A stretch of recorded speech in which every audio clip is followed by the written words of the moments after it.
जय हिंद। आज इस वीडियो में हम लोग जानेंगे प्रेजेंट कंटिन्यूअस टेंस। पिछले वीडियो में हम लोग समझे थे सिंपल प्रेजेंट टेंस जिसका अंत होता था ता है, ती है, ते है से। बट इस वीडियो में हम लोग प्रेजेंट कंटिन्यूअस के बारे में जानेंगे। इस वीडियो में हम लोग जानेंगे कि किसी भी लाइन का अंत में रहा है, रही है या रहे हैं आएगा। जैसे कि बाय एग्जाम्पल अगर हम लोग देखते हैं कि वह खेल रही है, देखिए यहाँ पे रही है आया, लड़की है इसलिए रही है आया। अगर कोई लड़का रहता तो रहा है आता, और अगर बच्चे रहता है, एक से अधिक रहता है या फिर हम लोग उससे बड़ा रहता तो हम लोग उसमें रहे हैं यूज़ करते। तो हमेशा की तरह हम लोग भी इस चैप्टर में जो भी हम लोगों का जो प्रेजेंट कंटिन्यूअस टेंस का जो चैप्टर है, हमेशा की तरह इसमें भी 4 लाइन दिया हुआ है जो क्रमशः assertive, negative, interrogative plus negative के लिए है। तो यहाँ पे देख पा रहे हैं हम लोग कि वह खेल रही है, तो यहाँ पे कहीं पे भी नहीं का प्रयोग और साथ ही साथ क्या का प्रयोग कहीं पे नहीं किया गया है।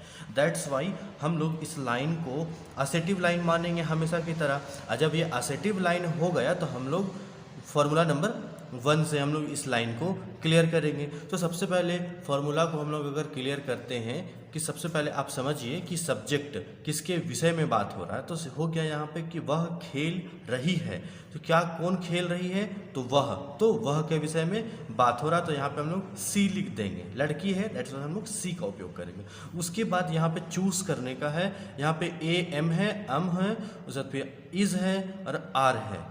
तो यहाँ पे सिलेक्शन हम बता दे रहे हैं कि अगर खुद के विषय में अगर बात करेंगे, खुद के लिए बात करेंगे तो एम का प्रयोग करेंगे। किसी पार्टिकुलर पर्सन के बारे में बात करेंगे, ही सी इट के बारे में बात करेंगे तो हम लोग इसका प्रयोग करेंगे। और या फिर एक से अधिक रहा तो हम लोग यहाँ पे आर का प्रयोग करेंगे। जैसे कि हम यहाँ पे लिख दे रहे हैं इंडिकेशन के लिए कि अगर खुद के लिए बात करेंगे, खुद के लिए हम लोग यूज़ करेंगे सिर्फ और सिर्फ एम का प्रयोग करेंगे। ओके।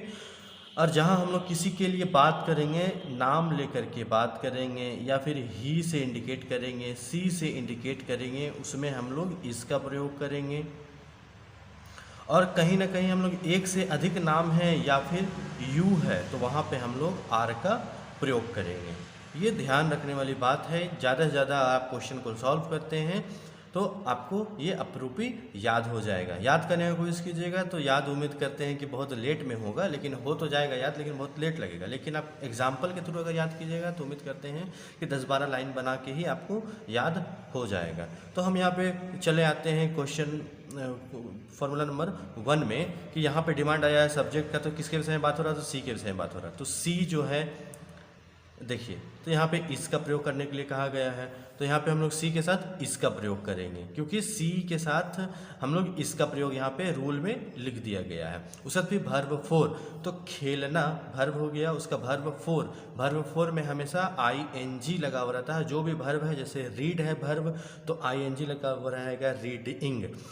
खेल है तो खेल को इंग्लिश में बोलते हैं प्ले, तो उसका ing जुड़ जाएगा तो प्लेइंग हो जाएगा। उसका फिर ऑब्जेक्ट हो गया खेल, तो यहाँ पे लिखा हुआ कुछ है नहीं है, तो इसलिए हम अकॉर्डिंग टू फॉर्मेट अगर सेट करेंगे तो सबसे पहले डिमांड आया है सब्जेक्ट का, तो यहाँ पे हम लोग लिख लेंगे सी। उसके बाद फिर चूज़ करने का है इन तीनों में से, तो यहाँ पे हम लोग चूज़ करेंगे सी के साथ इज। उसके फिर वर्ब 4 है यहाँ पे, तो हम लोग लिख लेंगे प्लेइंग। हम लोग पढ़ लेंगे इसको, तो क्या पढ़ाएगा, सी इज़ प्लेइंग, वह खेल रही है।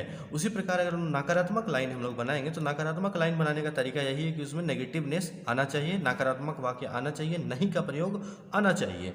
तो हम लोग यहाँ पे लिख लेते हैं कि वह नहीं खेल रही है, या फिर नहीं को अब यहाँ भी कर सकते हैं, यहाँ भी कर सकते हैं कि वह खेल नहीं रही है। दोनों में से जो आपको सुटेबल लगा वही आप लिख सकते हैं। तो उसी प्रकार जब यहाँ पे नहीं का प्रयोग हो गया तो ये जाहिर सी बात है कि नेगेटिव सेंटेंस है, तो जब नेगेटिव सेंटेंस रहता है तो हमेशा की तरह हम लोग फॉर्मूला नंबर 2 का उपयोग करते हैं। तो यहाँ पे देखिएगा सब्जेक्ट किसके विषय में बात हो रहा है, तो सी के विषय में बात हो रहा है। अम इज आर में सिलेक्शन करना है तो सी के साथ इज का प्रयोग करना है, नॉट का प्रयोग करना है और वर्ब 4, तो खेल का वर्ब फॉर हो गया प्लेइंग। तो हम लोग साधारण से हम लोग इसको पहले उतार लेंगे, हो जाएगा सी अकॉर्डिंग टू फॉर्मूला देख लीजिए के साथ इज़ का प्रयोग करना है, उसके साथ फिर नॉट का प्रयोग करना है, उसके बाद फिर वर्ब फॉर हो गया प्लेइंग। उसके बाद फिर एक साथ हम लोग पढ़ते हैं उसको कि सी इज़ नॉट प्लेइंग, उसका हो जाएगा वह नहीं खेल रही है। उसके बाद हो जाएगा हम लोगों का तीसरा लाइन जिसमें इंट्रोगेटिव लाइन रहेगा, उसका शुरुआत ही होगा क्या से कि क्या वह खेल रही है। ध्यान दीजिएगा, रही है रही है रही है आएगा, रहा है रहे हैं ये 100% आने ही आना है। अगर ये चीज़ नहीं आएगा तो वो प्रेजेंट कंटिन्यूअस टेंस से नहीं बनेगा। तो यहाँ पे देखिएगा कि क्या का प्रयोग किया गया है, तो जहाँ पे क्या का प्रयोग है क्वेश्चन मार्क है तो वहाँ वो हो गया हम लोगों का इंट्रोगेटिव वाला लाइन हो गया। तो इंट्रोगेटिव वाला लाइन जैसे हो गया, फाइंड हो गया कि इंट्रोगेटिव लाइन है, तो फॉर्मूला नंबर 3 से बनाएंगे। तो फॉर्मूला नंबर 3 में सबसे पहले आ गया है, हमेशा हम लोग का सब्जेक्ट पहले डिमांड आता था, लेकिन यहाँ पे am इज़ आर डिमांड है। तो इस के साथ हम लोग हमेशा सी के साथ क्या यूज़ करते आ रहे हैं, तो इस का प्रयोग कर रहे हैं, तो इज़ हो गया यहाँ पे। उसके बाद फिर सब्जेक्ट क्या है, तो सी हो गया। उसके बाद फिर क्या है, वर्ब फॉर, तो हो गया प्लेइंग। उसके बाद फिर यहाँ पे क्वेश्चन मार्क लगा देना क्योंकि इंट्रोगेटिव सब्जेक्ट है इसलिए। तो हो गया इज सी प्लेइंग, उसको हिंदी में बोलते हैं क्या वह खेल रही है। फिर चौथा लाइन हो गया हम लोगों का जिसमें क्या और नहीं दोनों का रहेगा, देखिएगा उपयोग रहेगा, क्या वह नहीं खेल रही है। तो हो गया क्या वह नहीं खेल रही है। तो देखिएगा यहाँ पे क्या का भी उपयोग हुआ, यहाँ पे नहीं का भी उपयोग किया, इसीलिए ये इंट्रोगेटिव प्लस नेगेटिव का ये क्वेश्चन वर्ड हो गया। तो इसलिए हम इसको बनाएंगे इंट्रोगेटिव प्लस नेगेटिव से, फॉर्मूला नंबर 4 से।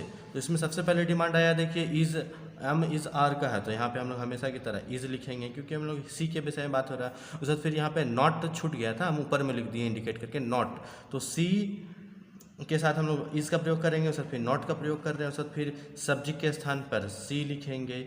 वर्ब 4 है यहाँ पे तो प्लेइंग लिखेंगे। उसके बाद हम लोग क्वेश्चन मार्क डाल करके एक साथ पढ़ेंगे इज़ नॉट सी प्लेइंग, इसको हिंदी में बोलेंगे क्या वह नहीं खेल रही है। उसी प्रकार हम लोग ज़्यादा से ज़्यादा हम लोग एग्जाम्पल लेंगे तो उम्मीद करते हैं ज़्यादा से ज़्यादा हम लोग सीख सकेंगे। जैसे कि हम सिर्फ एग्जाम्पल लिख दे रहे हैं, उसको आप अपने मेहनत से अपने कॉपी में आप उसको बनाइए। उम्मीद करते हैं कि बहुत अच्छा तरीक़ा से समझ में आएगा। नहीं समझ में आता तो मेरी वीडियो को फिर से देखिए, उम्मीद करते हैं आराम से आपको समझ में आ जाएगा। हम बहुत ही साधारण भाषा में समझा रहे हैं, जैसे कि राम किताब पढ़ रहा है। देखिए यहाँ पे रहा है आया, तो जाहिर सी बात है कि जहाँ पे रहा पे आया बात तो वो हम लोगों का प्रेजेंट कंटिन्यूअस में आ गया। उसके बाद फिर हम लोग अगर तीसरा रहता है कि मेरी माँ बुला रही है, बुला रही है, तो जहाँ पे ये रही है आया दैट मीन्स रही है आया, जहाँ पे आ गया वो लाइन हम लोगों का सही है। तो बुलाना को बोलते हैं कॉल। उसके बाद फिर तीसरा हम लोग अगर लिखते हैं कि टीचर पढ़ा रहे हैं, यहाँ पे अगर लिखते हैं कि टीचर पढ़ा रहे हैं, देखिए यहाँ पे रहे हैं आया, यहाँ पे रहा है आया, यहाँ पे रही है आया, यहाँ पे रहे हैं आया। टीचर हम लोगों से बड़े हैं इसलिए टीचर पढ़ा रहे हैं। तो यहाँ पे हो जाएगा हम लोगों का पढ़ाना को बोलते हैं टीच, तो हो जाएगा teacher is, teacher single person है that's why teacher is teaching.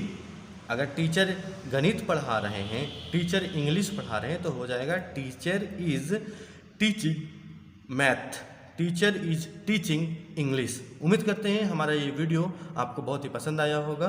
धन्यवाद।